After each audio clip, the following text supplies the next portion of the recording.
Good to see so many people here. Welcome to our first breakout session. My name is Ashley Ide, and I'm your host for this session.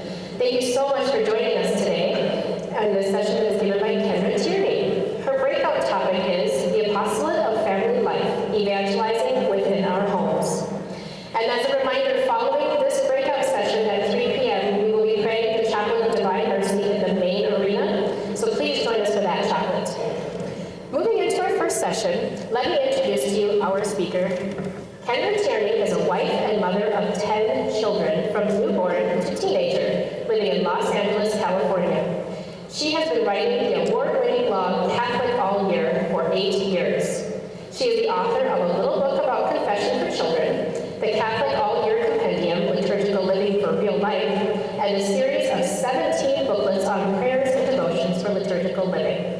New episodes of her Catholic Living YouTube series can be seen each month. She is also a regular contributor to Blessed Is She Ministries and is the voice of liturgical living at Endow Ministries. So please welcome Kendra Tierney.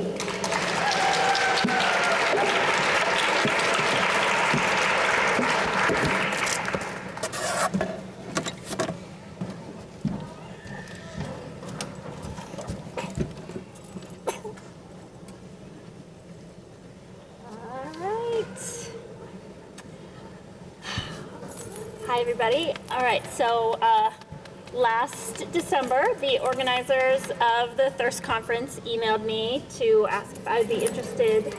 Oh, okay. Oh, I have to turn it on. Yeah, see? Is it on the pack? Yes. All right. Hold on a second. I have to go back here. Yep. All right, now we're talking. Okay. How's that? Okay, so last December, the organizers of the Thirst Conference emailed to ask me if I would be interested in coming to speak here. And my first thought was, I wonder if they know that I'm a blogger. And my skill set is more in the typing in the middle of the night rather than entertaining big crowds. But I am excited to be here with you guys today. It is so I have 10 kids, as was mentioned in the intro, and it's my son's 8th birthday today, one of my kids. And those of you who follow my blog are familiar with Frankie. He's my beloved little troublemaker, and so we threw him a Pee Wee Herman themed birthday party last weekend, and he's getting to hang out with his grandparents this weekend, so he's good. But in his honor, I'm gonna start my talk with one of his favorite jokes, because that's what public speakers are supposed to do, right? You're supposed to open with a joke, so here we go. So the kids at a Catholic school are going through the lunch line, and there's apples and sandwiches and cookies and milks, and maybe it's the 80s. That's what lunch lines looked like when I was a kid. And so the bell rings, and the kids come running for the food, and Sister can tell that things are about to get out of control. So she quickly makes a little sign that says, "Take only one, God is watching," and she sets it at the beginning of the table, next to the apples. So the kids start filing through, and they're taking one, and they get down to the cookies, and Johnny whispers to Susie, "Take as many as you want. God's watching the apples." All right, so it's a good one, right? Okay, so thank you so much for choosing to hang out with me for a bit today. We are all here at the Thirst Conference for a reason, because God has given each of us a mission. We each have a message to share with the world, and mine is the liturgical calendar. It's pretty exciting. Don't be jealous. All right. Okay. So for whatever reason, God has given me a passion for the liturgical calendar, for the seasons and rhythms of the church year, for saints' days and feasts and fasts. And I've got a blog about it, and a book about it, and a YouTube TV show about it, and a family that I get to share this passion with. And that's the most important part. That's what it comes down to, right? Because many of us here, we have jobs, we have apostolates, we're trying to get our piece of the good news out there, but we also have husbands and wives, kids, moms and dads, roommates, people with whom we live in community, unless you're a hermit. Any hermits out here today? No. All right, so then we all have people that we share our lives with.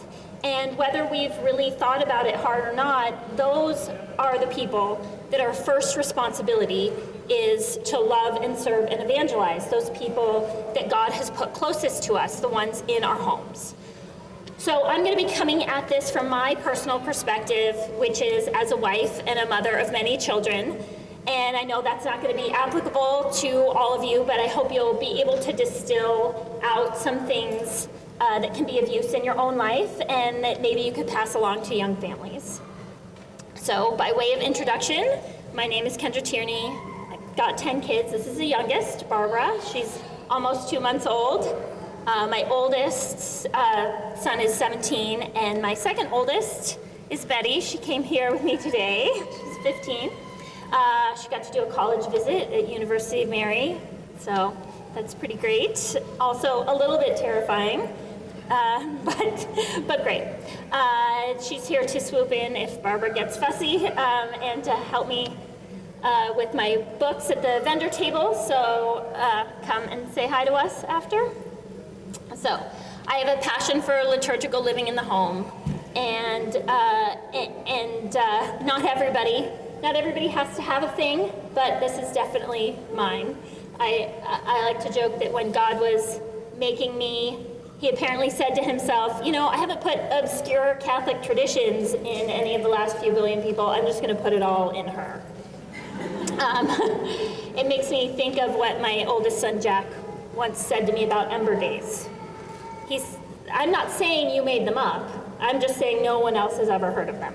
So, is he right? Has anybody here ever heard of Ember Days? All right, see, some people, we have to tell him. Betty will tell him. All right. But yeah, so I've got, I write a blog called Catholic All Year, which is often about liturgical living in the home, but it's also sometimes about whatever else comes into my head. And I have the book and the wall calendar and the YouTube show because my philosophy is anything worth doing is worth overdoing. But the great thing about liturgical living in the home is that you don't have to overdo it. You can do it exactly the amount that works for you and your family. And the reason I think you should, and I hope the reason you came to listen to me today, is because you know that as parents, we have the primary responsibility for teaching our children about the faith. We might also send them to Catholic school or a great parish or religious education, and that's great. But we are still the primary educators of our kids, and whatever else we have going on in our busy lives, we also have this really important apostolate to the people who live in our homes. There's a famous St. Mother Teresa of Calcutta quote that says, if you want to bring happiness to the whole world, go home and love your family. I have it on a plaque in my kitchen in Los Angeles. Have you guys heard this quote? Sorry, it's very difficult to hear. Do you think we could try the other microphone? Sure, absolutely. Is it this? That should actually just work. Okay. Try that and see. How's that? Oh, okay, good. All right, so this Mother Teresa of Calcutta quote says, if you want to bring happiness to the whole world, go home and love your family. It's a great quote, and I really like it. The only problem is that there's no record of Mother Teresa actually having said it. I know. Unfortunately, it seems that Mother Teresa didn't say exactly that. As far as I can tell, it's a paraphrasing of another longer quote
So they're part of our daily lives and part of our family.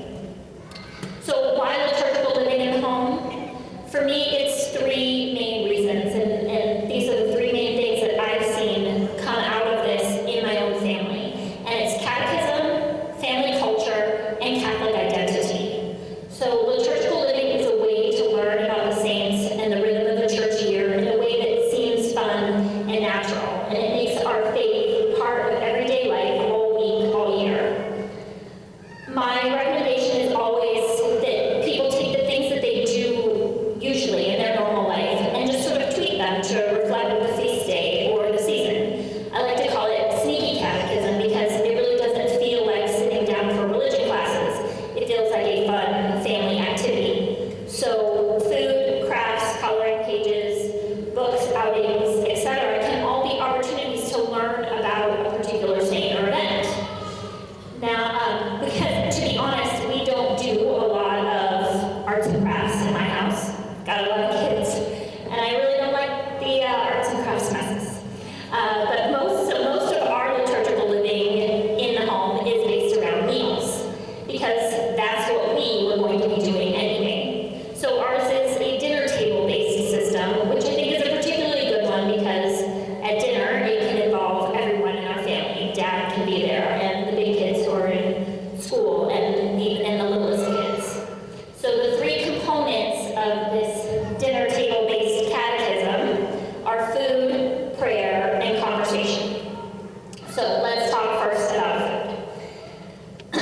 So if I can take a peek at the upcoming feast days on the liturgical calendar, which when I'm doing my meal planning for the week, I can plan to have a meal that's traditionally associated with a particular saint's country, which can be as easy as spaghetti for one of the many, many Italian saints, or tacos for the Mexican martyrs, or something fun like silver dollar pancakes for the Feast of St. Matthew, the one-time tax collector, or something really crazy and complicated like turducken for the Feast of the Holy Trinity.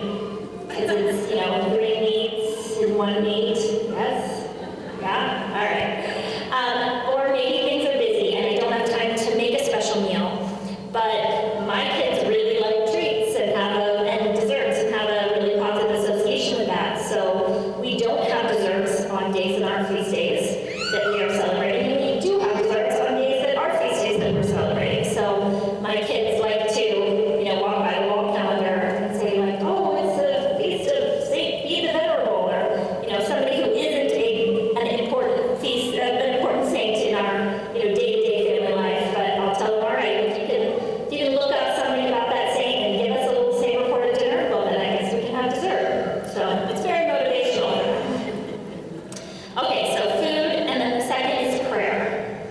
There are so many beautiful prayers and amazing devotions in the Catholic Church. I'm sure you've noticed. And it would be literally impossible to get to all of them every day. But that's the great thing about the liturgical calendar, is it has different emphases during the year. So even if I don't pray for the Holy Souls every day, I can make a point to do it in November. And I might not think about Jesus' holy name every day, but I can make a point of doing so in January. Liturgical living can give us sort of a sampler of all these different types of devotions and ways of praying. The ones that we like best can be incorporated more often. Others, maybe we won't try again for a whole year, but then that month or day comes around again. So it's a great way to introduce these different types of devotions to kids and for them to get exposed to them at different ages and be able to appreciate them differently over the years. So we include special prayers or blessings or Bible readings or devotions that are associated with the saint or the month or the season when we say our grace before meals. And so I have a little booklet of all the prayers that we're going to use in that month, and I just keep it in our dining room. And it's a way with, again, all of my focus is always on ways that we can bring this into our family without a lot of preparation, without having to spend a lot of time in it, because moms are busy. All right, so that's food and prayer. And the last part of it, and something that's really important in our family, is conversation. So over dinner, we have a conversation about the life of the saint or the Bible event. And if I don't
so I've learned almost everything I know about the Catholic faith just from answering my kids' questions. My standard answer is, I don't know, but I'll find out. And then I do, and we all learn more. Okay, so I'll move on now to the family culture benefit of liturgical living in the home. So every time and place has presented its own particular challenges for family and for faith.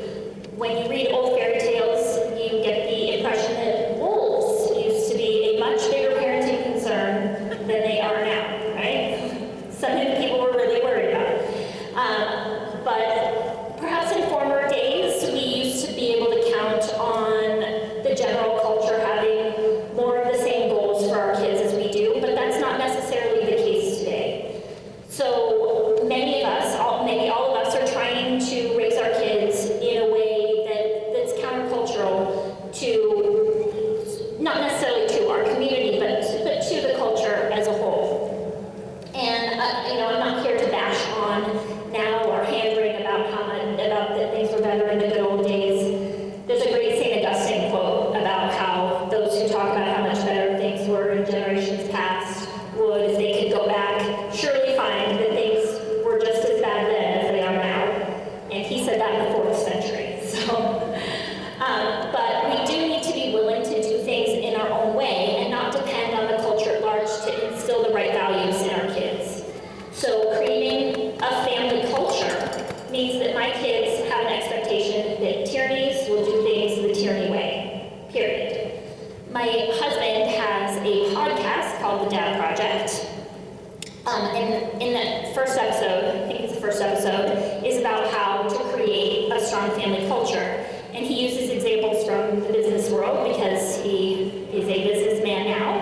And he uses examples before that from when he was an officer in the Marine Corps. And he points out that the Marine Corps has this really strong internal culture of toughness and hard work. And if you notice in the advertising, he likes to point out the advertising for the Army says, you can get money for school, and the advertising for the Navy says, hey, you can see the world. And the advertising for the Marine Corps basically says, yeah, you probably can't handle this.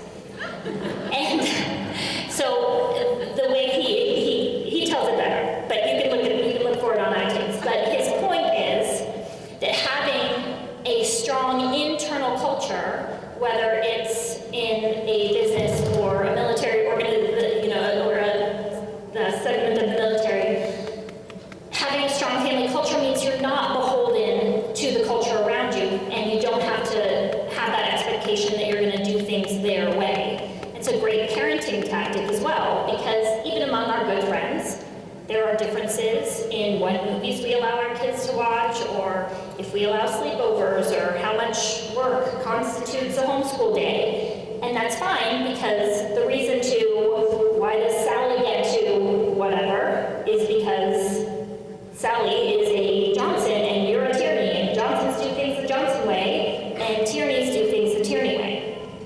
And this policy actually came into being in our family when my son moved from a secular preschool to our local parish school for kindergarten.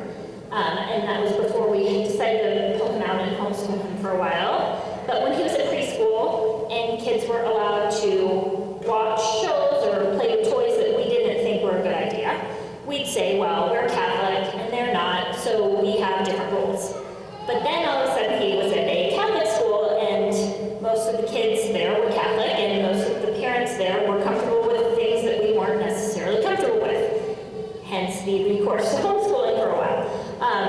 But now, if we were to continue saying that we do or don't do something because we're Catholic, it requires throwing a bunch of shade at his classmates, which wasn't something we were really comfortable doing. So, we're all in different places on our journeys, and I don't want my kindergartner publicly questioning the faith of the adults around him. And so, and if you knew Jack, you know he would do that. So we just started saying, we are Tierneys, we do things the Tierney way. And it factors into my liturgical living and into our faith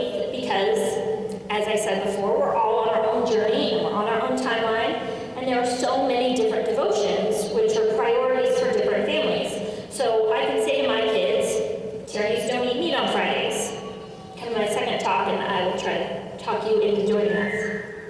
But yeah, so we'll say Tierney's don't eat meat on Fridays, and Tierney's don't watch TV or eat treats during Lent. But I can also say Tierney's do eat waffles on the Feast of the Annunciation, and we do hit a devil pinata with swords on Michaelmas, so it all evens out.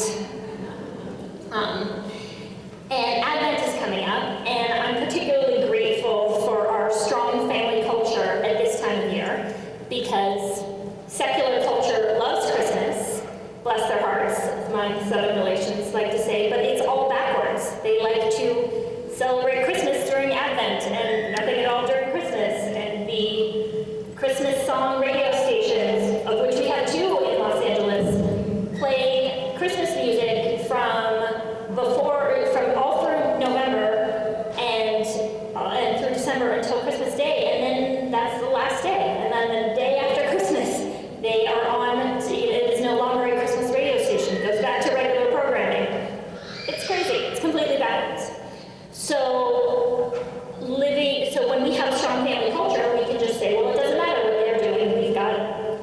We have CDs and we have Spotify. We can listen to Christmas music when we want to, and we don't have to do it just when the culture tells us we should. And that brings us to Catholic identity. And that means that that our faith isn't a box that we check on a hospital form. It isn't just Christmas and Easter. It isn't just Sunday. It's who we are, our whole life, every day, every week of the year.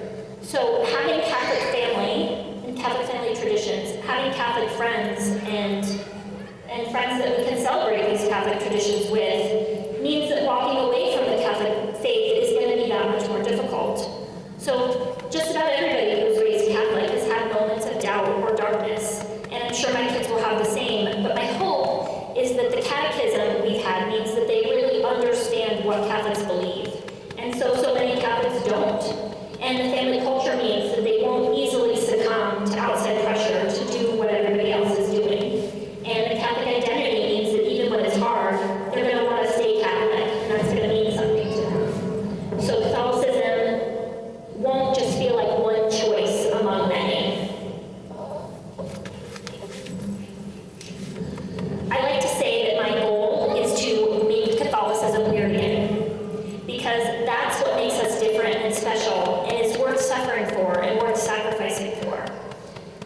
And what I love about liturgical living is that it really showcases both sides of the faith. We get to see the sacrifices and the celebrations, starting when we were beginning our faith journey with our children in our home. We knew that we had high expectations for them for behavior and obedience and religious observation. We wanted them to sit quietly in Mass. We wanted them to be able to say the Rosary. We wanted them to be able to make sacrifices on Fridays and to observe Lent as something that was difficult and meant something, felt different than the rest of the year.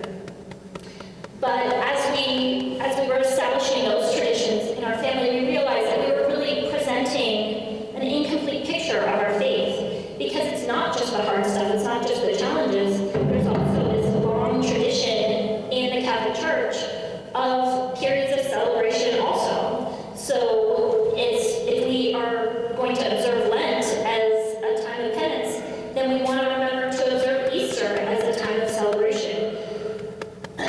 There are all these crazy fun traditions that are a part of the deposit of faith given to us by our Catholic fathers. There are all these fun traditions. There are hilariously macabre patron saints. And clearly, the Catholic Church has a sense of humor, because St. Lawrence, who was martyred by getting cooked on a gridiron, is the patron saint of cooks. And St. Apollonia is the patron saint against toothaches and fear of the dentist, because she got all of her teeth pulled out by an angry mob. And St. Bartholomew, who was skinned, is the patron saint of tanners. I like that St. Dennis is the patron saint against headaches, because he had his head chopped off, which is a really great cure for a headache. This is all part of our cultural heritage as Catholics,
the very first thing to do, number one, is Mass and the Sacraments. Because all of this liturgical living in the home, this is icing on the cake. This is garnish. The meal is the Mass and the Sacraments. And so that has to be our priority as parents, getting our kids to Mass, making sure that our kids are receiving the sacraments. And that's the foundation on which we can build and learn more and give our kids more tools and familiarity with the saints and these devotions that are tools in their tool belt. But you gotta have Mass and the sacraments first. And then the second thing I recommend is to pump up the liturgical living that you're already doing already. You might say, I don't do any liturgical living in the home. But if you have an Advent calendar, you are practicing liturgical living in the home. An Advent calendar is a visual reminder that we are waiting and marking time through Advent until Christmas comes. So your family probably has traditions that you observe for Advent, during Christmas, during Lent, during Easter. But just to have an awareness in your family that that the reason that you make cookies during the Christmas season is because it's Christmas, it's a time of celebration. And so you can just, bring awareness to those things that you're already doing. The next thing that I recommend is what we call the 3 special days. So in our family, we have 10 kids. That's a lot of kids, right? And it's easy, it's hard for them to maybe feel particularly special at any given moment. So we do what we call the 3 special days, and each of our kids is special 3 days a year on their birthday, their name day, and their baptism day. So birthdays, you're probably already celebrating. You got that covered. But in the grand scheme of things, your child's baptism day is actually much more important.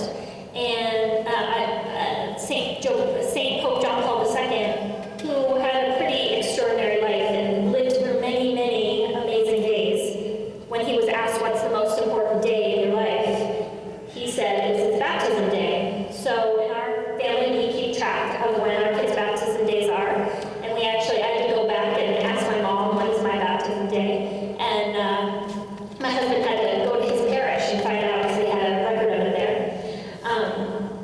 But we celebrate our kids' baptism days, and we do that by just letting them choose a special meal, and we pull out their baptism candle, and if you don't still have yours, you can just buy a new one. They have them on Amazon. And we light a baptism candle, we sing for He's a Jolly Good Fellow, and we renew our baptism promises, which you can find online. And you can just renew your baptismal promises the same way that you do it at Easter. And then Dad throws holy water on us, and makes for a fun eat. And then the kid gets to blow his candle out, makes for a fun meal. And then the third of the 3 special days is their name day. So either your child is named for a particular saint, or maybe doesn't have a saint's name. My name, Kendra, is not currently a canonized saint. But you can choose, for kids who are older, who've been through their confirmation, you can use your confirmation name, or just help your child choose a saint to which they have a particular devotion, and that could be their name day. And so those are the first saints' days that we started celebrating in our house. And even though my patron saint, my confirmation saint, is St. Joan of Arc, so even though St. Joan of Arc's feast day is not one of the most important feasts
which are the most important feasts of the year. And those are the saints' days, important days in the lives of the Holy Family and history of the early church. And many of these days are celebrated on a Sunday anyway, so it really averages out to only about one day per month that you would recognize and maybe do something a little bit special for that. And then after that, you just start adding in other days. If you have a liturgical year wall calendar, you can just look ahead for, the feasts that just sound interesting to you, saints that you've heard of but you'd like to know more about. And so having a wall calendar helps a lot with this system. And then you put those dates into your phone, especially kids' baptism dates and their name day saints. I have those saved in my phone with a reminder 2 days before, so that I can remember that the day is coming up and plan a special meal for it. And then again, it's just the things that you would normally do: have dinner, say prayers, have a conversation. You can collect picture books. There are a lot of really beautiful books out there now that talk about the lives of the saints. And if all you do is just pull out a picture book about St. Francis of Assisi on the feast of St. Francis of Assisi, well, now you're liturgical living. And you don't have to try to change your entire family routine and your personality all in one fell swoop. If cooking fancy meals from scratch isn't something that you usually do, then maybe you don't dive into the turducken right away. Maybe you start with something easier. 3-meat chili would work. There are lots of options, and you can tweak what you're doing to suit your personal tastes and where your family is, and if you're in a particularly busy season or not. Our family life and my skill sets have really changed over the years, and I've become capable of balancing more and more of this, but you don't want to overdo it, and you don't want to put too much pressure on yourself. And times when I have a new baby, or I know you guys have particularly busy seasons of the year around here, and maybe those aren't the seasons where you would focus your liturgical living. But the nice thing is that it's a whole year long. And it's always better to start small and simple and add more over time. And the good thing is, again, it comes back year after year. And so there are plenty of different ways to approach faith formation.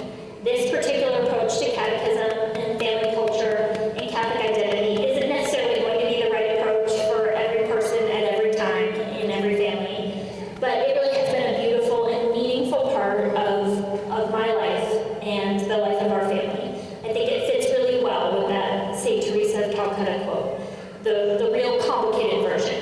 Liturgical living in the year has allowed